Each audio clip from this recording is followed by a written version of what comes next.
नमस्ते प्यारे बच्चों। आज आपके लिए लेके आए हैं एक बहुत ही दिलचस्प कहानी जिसका शीर्षक है नाकों की शहजादी।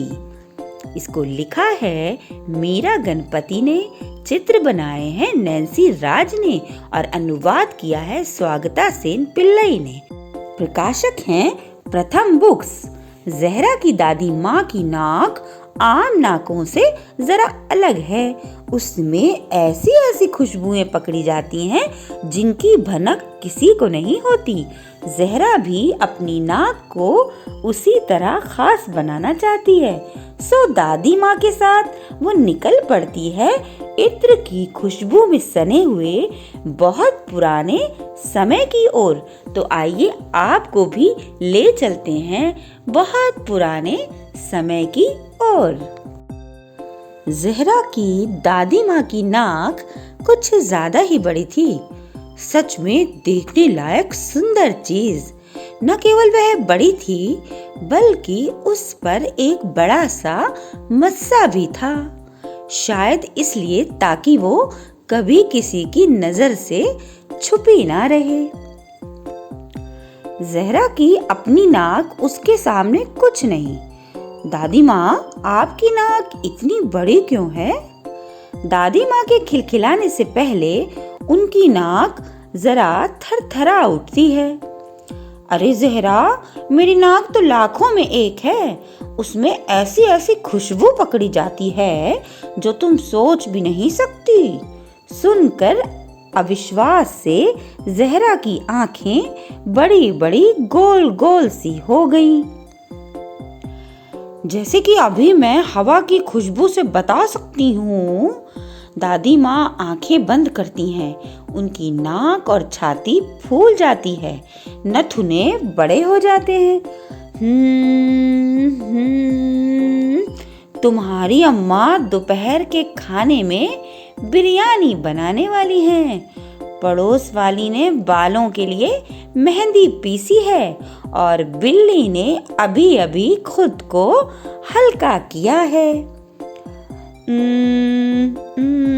ज़हरा भी इन राजों को सूंघने की कोशिश करती है। आप मुझे ये जादू सिखाएंगी दादी माँ? दादी माँ मुस्कुराती हैं।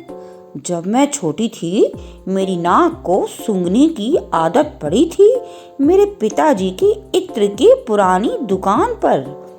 तुम चाहोगी तो तुम भी अपनी नाक को सिखा सकती हो। दादी माँ अपनी ड्रेसिंग टेबल पर रखी हुई एक पुरानी कांच की शीशी उठाती हैं। धूल से ढकी होने के बाद भी सूरज की रोशनी में उसमें हीरे सी चमक है।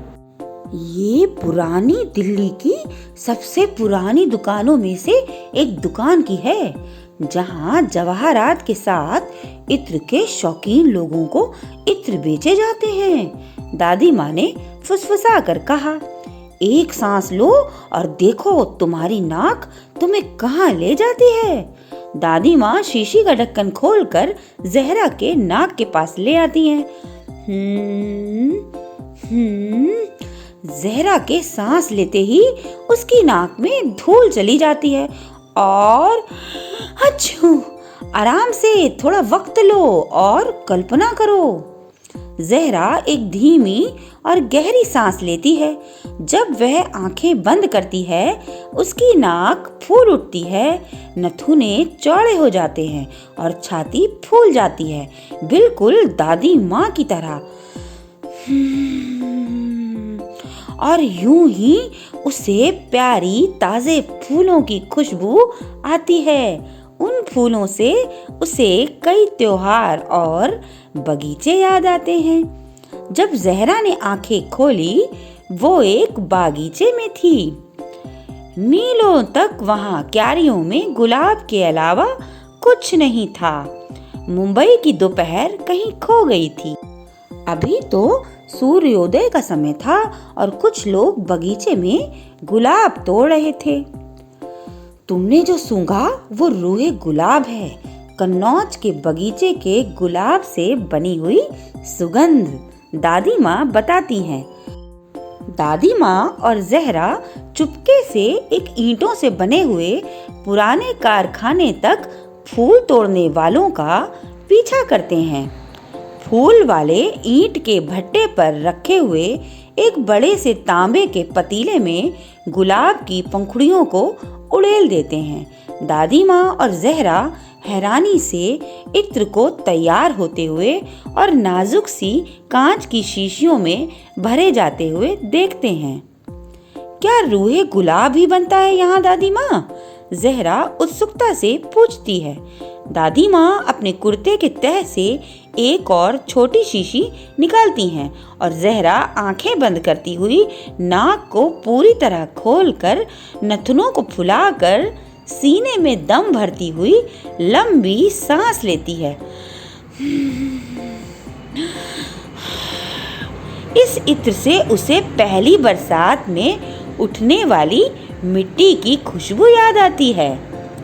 बरसाती सुगंध का इत्र उन्हें एक आलीशान संगमरमर के महल में पहुंचा देता है, जहां एक नवाब कांच की शीशियों के बीच बैठे हुए हैं। वे उन्हें बहुत जल्दी जल्दी सूंघते हैं और उससे भी तेजी से उन्हें उठाकर पटक देते हैं। एक छोटा सा कमजोर सा इंसान उनके सामने कांपते हुए एक संदूक भरकर ऐसी ही शीशियां लिए खड़ा है। इनमें से कोई भी नहीं चलेगा। गुस्से में गुर्राते हुए नवाब साहब हुंकारते हैं, हमारा खास इत्र कहाँ है? तुम तो अवध के सबसे बेहतरीन इत्र बनाने वाले कहलाते हो। हुजूर, हमें पूरा यकीन है आपने यही इत्र पसंद किया था। इत्र वाला अपनी चीजों को टटोलते हुए कहता है। दुर्भाग्य से जहरा का पेट उसी वक्त गुड़गुड़ाने लगा। दोपहर के भोजन का समय हो चला था और उसे बहुत भूख लगी थी। कौन है वहाँ? नवाब साहब, जिनके तेज कानों ने आवाज को सुन लिया था, गरज उठे। जहरा और दादी माँ के वहाँ से निकलने से पहले ही नवाब की नजर उन पर पड़ती है। दादी माँ को देखकर वो कहते हैं, दादी जी, हमने आपको यूं चोरी चोरी जासूसी करने की सजा दी होती, मगर मुझे दिख रहा है कि आपके पास बहुत ही खास नाक है।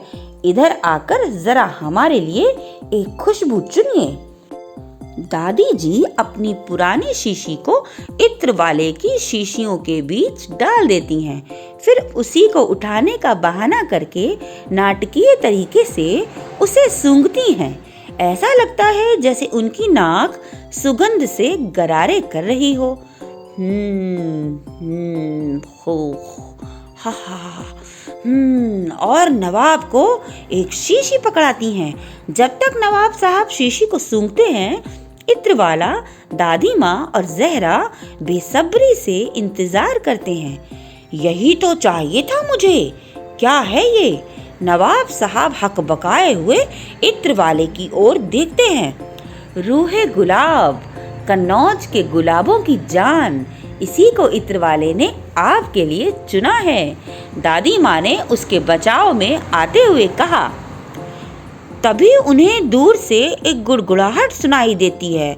गुड़ु गुड़ु गुड़ु गुटर गुटर गुड़ु गुड़ु गुड़ु गुड़ु। वो क्या था जहरा? दादी माँ ने पूछा। चिंता से उनकी नाक कांपती है। वो मेरा पेट था दादी माँ, जहरा ने कहा। हमारा घर लौटने का समय हो गया है। किस सुगंध से घर की याद आती है जहरा?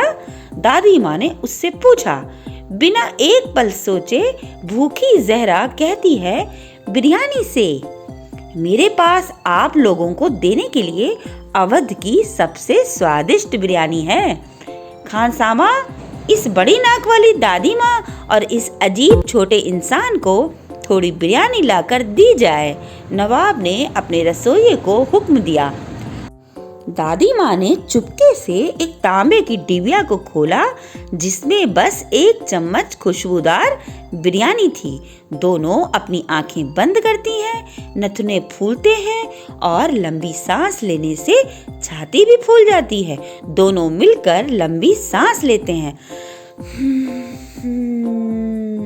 और वो खुद को खाने की मेज पर पाते हैं, बिल्कुल मध्याह्न भोजन के समय। इत्र फूल पत्तियों से बनी हुई सुगंध है। इसका इतिहास सालों पुराना है। कन्नौज को अक्सर भारत में इत्र की राजधानी कहा जाता है। मुगल सम्राटों को इत्र लगाने का बहुत शौक था। मुगल सम्राट अकबर शाह द्वितीय के समय से पुरानी दिल्ली के दरीबा कला में गुलाब सिंह जोहरीमल नाम से एक इत्र बनाने वाले ने अपनी इत्र की दुकान शुरू की थी। यह दुकान आज भी उन्हीं के परिवार वाले चलाते हैं।